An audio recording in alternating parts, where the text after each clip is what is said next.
Los Efesios, que está en Apocalipsis, no la epístola a los Efesios, sino la carta a la iglesia de Éfeso, en Apocalipsis capítulo 2, los versículos 1 al 7.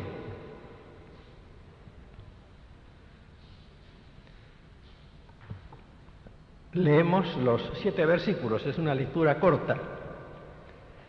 Escribe al ángel de la iglesia en Éfeso,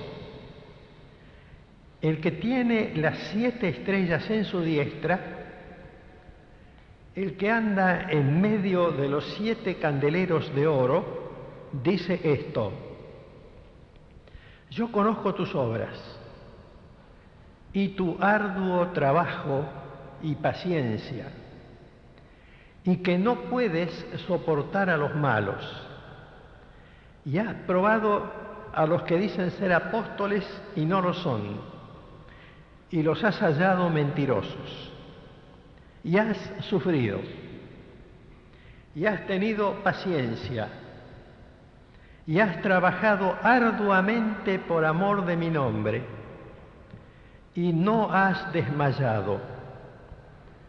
Pero tengo contra ti que has dejado tu primer amor.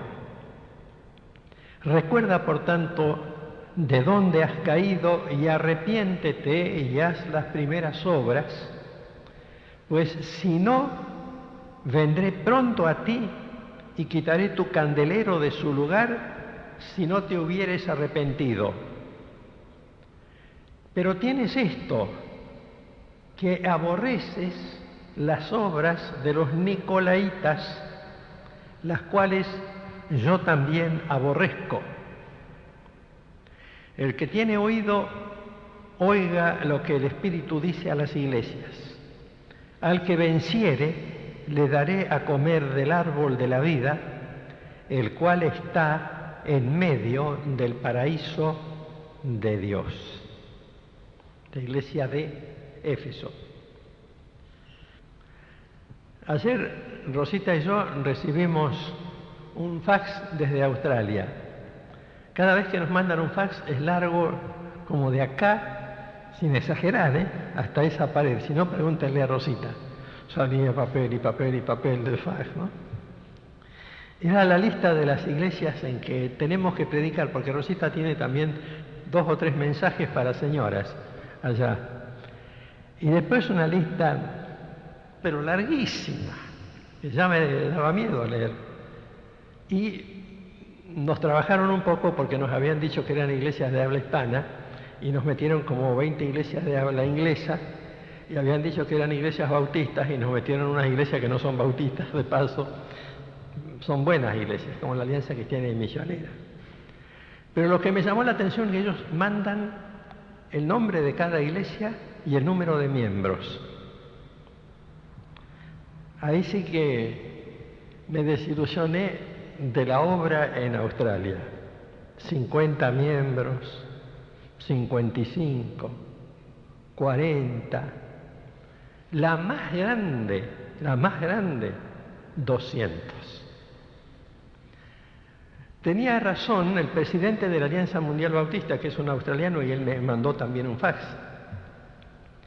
diciéndome hace ya unos meses, el doctor Noel Bose, usted va a Australia y tiene que pensar que allí es necesario que Dios haga algo porque la obra está muriendo. Uno de los problemas es que no hay jóvenes. Las iglesias no tienen jóvenes.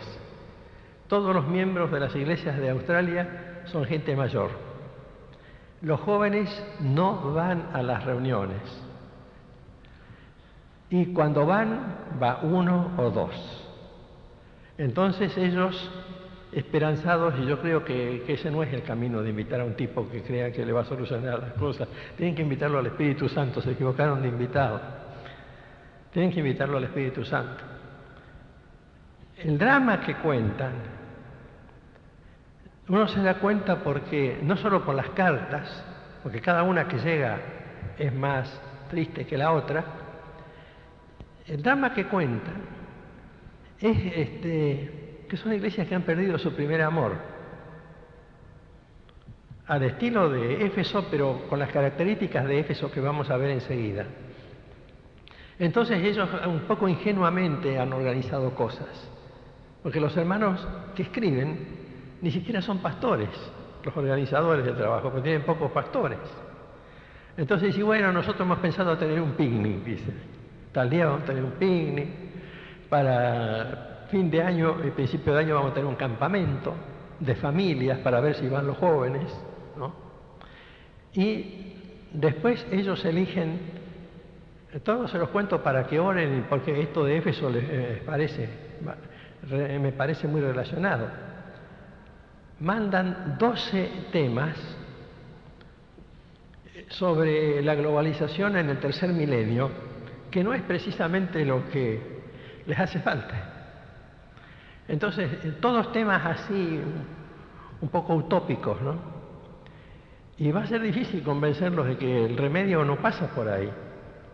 El remedio pasa por la oración, la lectura de la palabra y la invitación al Espíritu Santo para que haga el trabajo. Ahora, se ve que ellos trabajan, por eso, cuando yo leía hoy la carta esta, que uno ha leído tantas veces ya, el Señor le dice, yo conozco tus obras, y la elogia, tu arduo trabajo y tu paciencia. Porque el doctor Noel Bose, que es australiano, criado ahí, y es director del seminario de la ciudad de Perth, él dice, las iglesias trabajan, no pasa nada, pero trabajan. Y Éfeso trabajaba. El Señor dice, arduo trabajo y paciencia. Uno dice, perdieron el primer amor porque perdieron el entusiasmo. No, estos tenían un entusiasmo bárbaro, dice el versículo 2. Tenían varias cosas, que las repite el Señor, y las vamos a repetir en la medida que el Señor las repite. Tu arduo trabajo. Quiere decir, nada de trabajo negligente, nada de trabajo rutinario, sino hecho con ardor. Arduo trabajo es con ardor, con entusiasmo, con vigor. Entonces, es decir, no era que hubieran perdido el entusiasmo. Tu paciencia, porque obviamente ante la adversidad tenían que tener paciencia si la iglesia de Éfeso no prosperaba, y no prosperó. Acuérdense que yo les expliqué muchas veces que de ahí viene la palabra adefesio, adefesio a los efesios. Adefesio es una cosa fea. Adefesio porque no prosperó el mensaje con ellos. Entonces, yo conozco tus obras y tu arduo trabajo y paciencia y una virtud, y no puedes soportar a los malos, y has probado a los que dicen ser apóstoles. Porque en aquella época, como el mismo apóstol Juan lo denuncia en su primera epístola, y también en la tercera repite la denuncia, Juan dice que en aquella época había falsos maestros que enseñaban falsas doctrinas y se llamaban a sí mismos apóstoles. Entonces el Señor elogia a la iglesia. No dejaste que te invadan los falsos apóstoles con sus falsas doctrinas, porque encontraste que eran mentirosos. Otro detalle interesante, ¿saben por qué es interesante?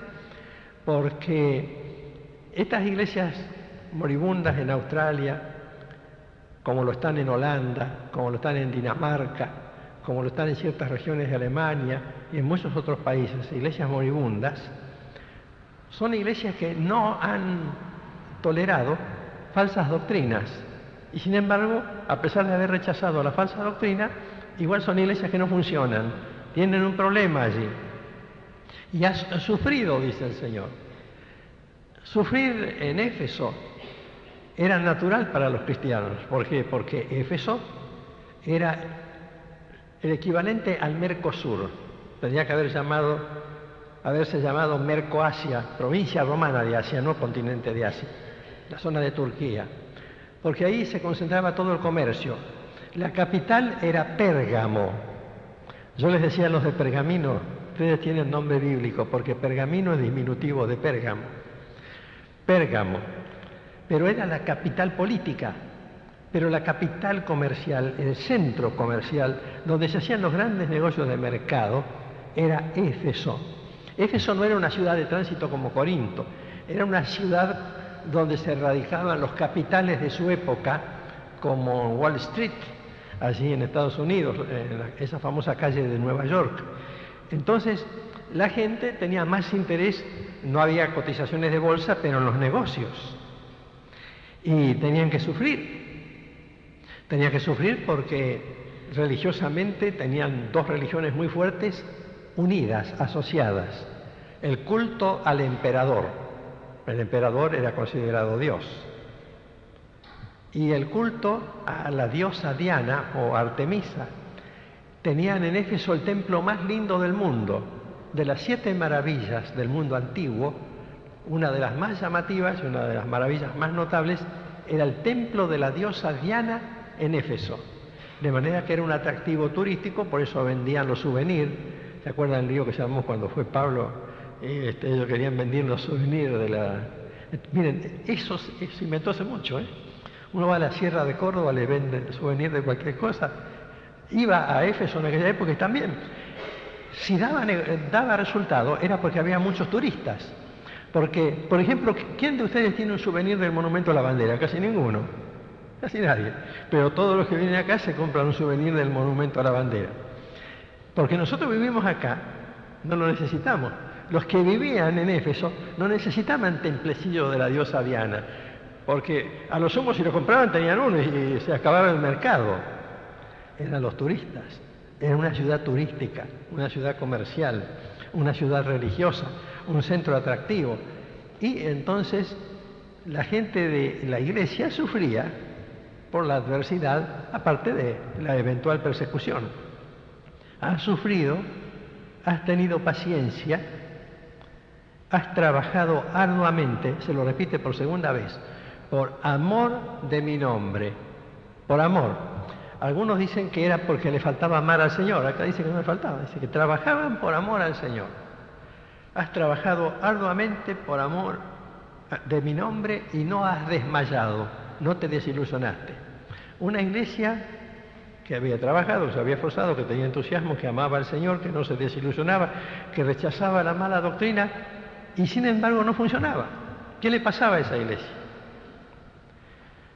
Es para preguntárselo, para preguntárselo hoy, no solamente entonces, preguntárselo hoy.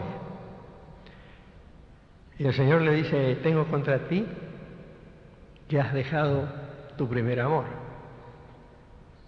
Entonces la pregunta es, ¿cuál es el primer amor? ¿Amor al Señor? No, acá dice que amaban el nombre del Señor. El mismo Señor lo dice, ¿eh? Has trabajado arduamente por amor de mi nombre. ¿Qué es perder el primer amor? ¿Falta de entusiasmo? No, acá dice que trabajaban con un entusiasmo bárbaro, arduamente, etc. ¿Qué era? ¿Error doctrinal? No, tampoco, porque la doctrina la tenían tan metida adentro que no había falso profeta ni falso apóstol que pudiera llegar, así que tampoco era. Entonces uno va pensando, ¿por dónde estará el problema?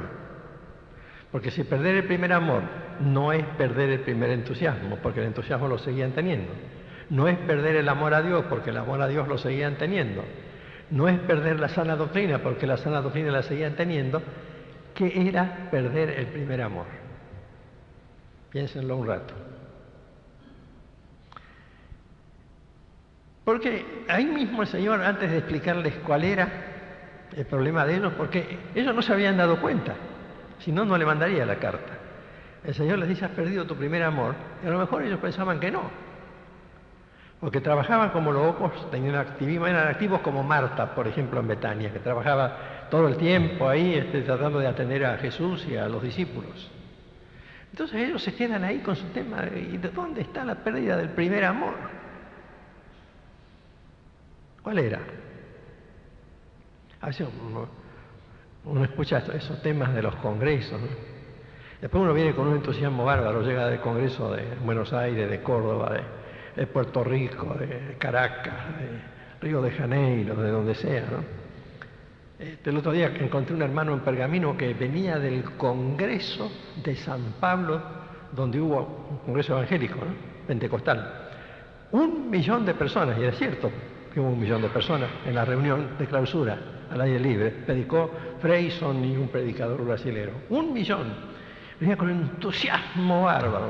Yo pensé, ¿cuántas veces yo he venido con un entusiasmo bárbaro? Y después me voy acostumbrando al entusiasmo. Pero esta iglesia no, esta mantenía el entusiasmo. Pasaban los años y la mantenía, porque cuando escribe Juan esto, ya hacía mucho tiempo que Pablo había ido a predicar ahí. Hacía décadas, y mantenía el entusiasmo, y el trabajo, y el ardor, y rechazaba la mala doctrina, y mantenía su fidelidad, y el Señor elogia eso. Ahí has perdido tu primer amor. Van a ver ustedes en estas cartas que Dios hace pensar. Dios hace pensar. Porque es lo último que los de Éfeso hubieran pensado, era eso. ¿Cómo nos dice el Señor esto? Que hemos perdido primero. Y el templo que tenemos, y las reuniones que hacemos, y la sana doctrina, y la actividad y el trabajo, y las comisiones, y la organización que tiene la iglesia. ¿Cómo nos dice el Señor que hemos perdido su primer amor? El Señor le dice así que tienes que arrepentirte, mira de dónde has caído. ¿Por qué le dice mira de dónde has caído? Porque no se daban cuenta. Ustedes saben que en Arroyito hay algunos miembros que no se dan cuenta. No se dan cuenta. Mira de dónde has caído. Y arrepiéntete y haz las primeras obras. Y la iglesia debe haber empezado a pensar, ¿de qué me tengo que arrepentir y qué obras de arrepentimiento tengo que hacer? Si el mismo Señor dice que trabajo arduamente, que tengo paciencia, que no soporto a los malos, que me doy cuenta de los mentirosos que son los falsos apóstoles, que sufro, que no he desmayado, que lo amo, que he trabajado siempre por amor a mi nombre, dice el Señor, ¿no? La expresión de Él, refiriéndose a Él, amor a mi nombre de Él, ¿no? El Señor mismo dice eso. Y ahora me dice que me arrepienta porque me va a sacar de acá y va a quitar mi candelero, dice el Señor, va a quitar el lugar, va a cerrar la iglesia. Entonces el Señor les da una pequeña pista. Tienes esto, que aborreces las obras de los nicolaitas, las cuales yo también aborrezco. Pero hay una pista ahí. ¿Quiénes eran los nicolaitas?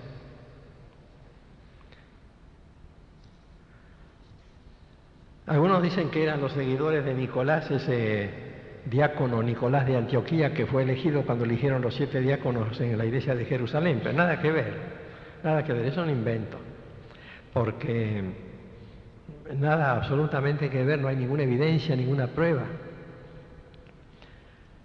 Puede ser que hayan seguido a otro Nicolás. Además, los nicolaitas no están solamente ahí, están también en otras iglesias. Y, por ejemplo, en el versículo 15 dice que estaban en Pérgamo. Tienes también los que retienen la doctrina de los nicolaitas, las que yo aborrezco. Y entonces uno dice, bueno, ¿quiénes eran?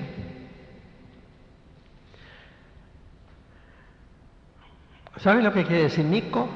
No este candidato a político. Nicao. Quiere decir el que conquista, el conquistador. Y ¿saben lo que quiere decir Laos? Laos, ahí en el oriente, en Vietnam y en otras partes. Laos, en el norte de la India, en Tibet.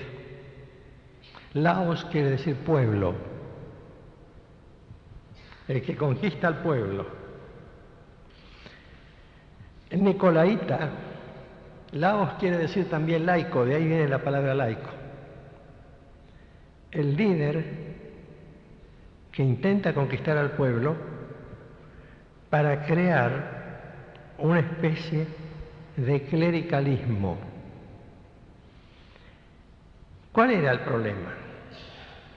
A la luz de la carta, y comparándola con las otras, como vamos a verlo después y lo vamos a ver mejor en la lección de la escuela dominical el domingo, es evidente que esta iglesia trabajaba. Si trabajaba tan bien como dice el Señor, tenía pastores y tenía líderes. ¿Cuál era la tentación de los líderes y de los pastores? Retener el poder político. Entonces, amar al Señor, pero amarse a sí mismos, amar la estructura de la iglesia, amar el trabajo de la iglesia, amar su propia posición, pero genuinamente, no con un espíritu maligno, pero de tal manera verse eje y protagonista del proceso, entonces el amor a Dios queda en segundo término, casi porque ni hay tiempo para amar a Dios en la lectura de la Biblia, en la oración, en la meditación, en la reflexión. Entonces el problema era que la iglesia funcionaba bien, pero el corazón de la iglesia funcionaba mal. Había problemas de liderazgo. Y como Juan es el autor de las epístolas, él, por ejemplo, cuando escribe en su tercera epístola al hermano Gallo, allí hay una iglesia que nadie puede identificar muy bien. Pero como Juan era pastor de Éfeso, y las iglesias que estaban alrededor de Éfeso eran iglesias satélites de Éfeso, escribe a una de las iglesias organizadas por Éfeso, probablemente dependiente de Éfeso todavía, una especie de anexo. Y entonces, él dice en el versículo 9, yo he escrito a la iglesia, pero Diótrefes, al cual le gusta tener el primer lugar entre ellos, no nos recibe. Es decir, es un nicolaíta. Un nicolaíta. Por tal causa, si yo fuere, recordaré las obras que hace, parloteando con palabras malignas contra nosotros, y no contento con estas cosas, no recibe a los hermanos. Y a los que quieren recibirlos, se los prohíbe y los expulsa de la iglesia. Esto era ya el exceso de poder. Pero este exceso de poder habla de una enfermedad que tenía la iglesia. Y entonces los eruditos, los expertos contemporáneos, los que han investigado más el griego y los antecedentes, comparando esta carta con las demás cartas de Pablo al ámbito de la iglesia de Éfeso, que está dirigida hacia ellos, el ámbito, donde escribe el apóstol Juan, donde él había sido pastor allí. Entonces dice, me encanta que aborrezcas las obras de los nicolaitas, las cuales yo también aborrezco. El doctor Scofield tiene una interpretación que yo tengo aquí a la vista, que dice que la palabra nicolaita es simbólica, por la expresión Nikao y Laos, y se refiere a la noción más antigua de un orden sacerdotal o clero, el cual llegó a dividir en sacerdotes y laicos a una hermandad en la que todos eran iguales.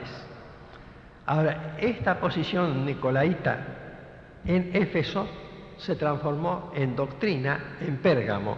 Es decir, primero empezaron por llamarse apóstoles, nada que ver con, no estoy haciendo ninguna comparación con el movimiento de renovación actual ni nada, porque es otra cosa.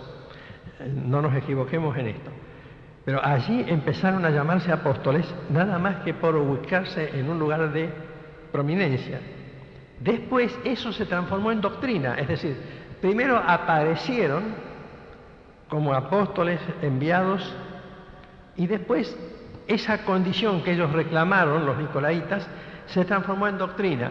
Dice el versículo 15 de este mismo capítulo, como dijimos hace un rato, dirigiéndose a la iglesia de Pérgamo, también tienes a los que retienen la doctrina de los nicolaitas. Es decir, primero era un movimiento político en la iglesia, de política interna, de la vida de la iglesia de Éfeso. Después, en uno de los anexos, en Pérgamo, que era la capital política, se transforma en una doctrina. Y en esa estructura política de Pérgamo era más fácil establecer la doctrina de la jerarquía. Y así van naciendo las jerarquías dentro de la historia del cristianismo. ¿Cuándo escribe Apocalipsis Juan? En el año 92. Poco tiempo después que Juan se murió, a los 50 años, nace Tertuliano. Tertuliano nació 50 años después, así que como 75 u 80 años después de Juan, Tertuliano se encuentra con el problema, es que ya en las iglesias había surgido la jerarquía. Todavía no había aparecido el Papa, pero ya estaban los obispos poderosos que se mandaban 3 o 4 iglesias y poco a poco. Y Tertuliano empieza a rechazar eso. Él empieza a dirigir las iglesias de Cartago, donde históricamente se nutrieron las primeras iglesias bautistas en el siglo II. Y se opone, no a toda la estructura, porque él estaba metido dentro de la tradición católica, que recién empezaba a formarse, pero Tertuliano descubre esta tendencia. Primero, yo quiero ser apóstol. Después, entonces, tengo que buscar un ambiente adecuado, por ejemplo, Pérgamo, una ciudad política, como es la ciudad de Santa Fe, o la ciudad de La Plata, una ciudad donde gran cantidad de gente vive del presupuesto, y hay jerarquías. Entonces, establezco la jerarquía religiosa, y al tener la jerarquía, necesito la doctrina. La doctrina la puedo elaborar en un ambiente donde están acostumbrados a la jerarquía, entonces la elaboro en Pérgamo. Y así empieza a evolucionar. Juan se muere, porque Juan muere en el año 102 aproximadamente. Se estima con bastante precisión que fue en el año 102.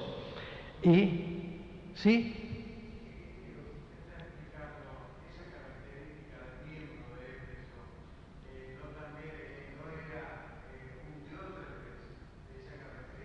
Sí, lo que acabamos de leer en la tercera epístola de Juan. Sí. Sí. Cuando mencionábamos esa tercera epístola de Juan, recordábamos que Diótrefes tenía ese mismo problema. Juan trata de frenarlo, pero no le da tiempo, la vida, porque se muere. Y entonces los seguidores de Juan, algunos le llevaron el apunte y formaron esas pequeñas iglesias independientes que son nuestros antepasados. Por supuesto, no se les ocurría llevar el nombre de Bautista ni nada, pero eso es un apodo que nos pusieron, ¿no?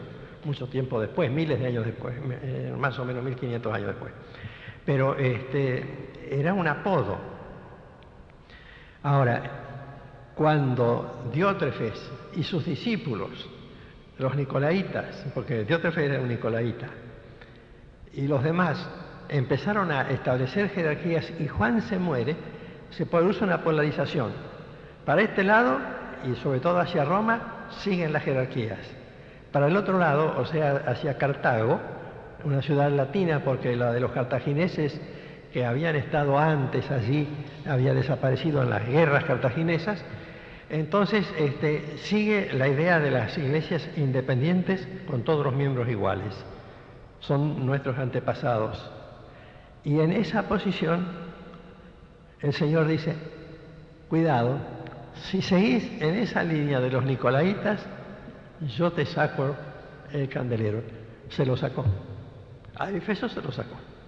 La iglesia de Éfeso desapareció.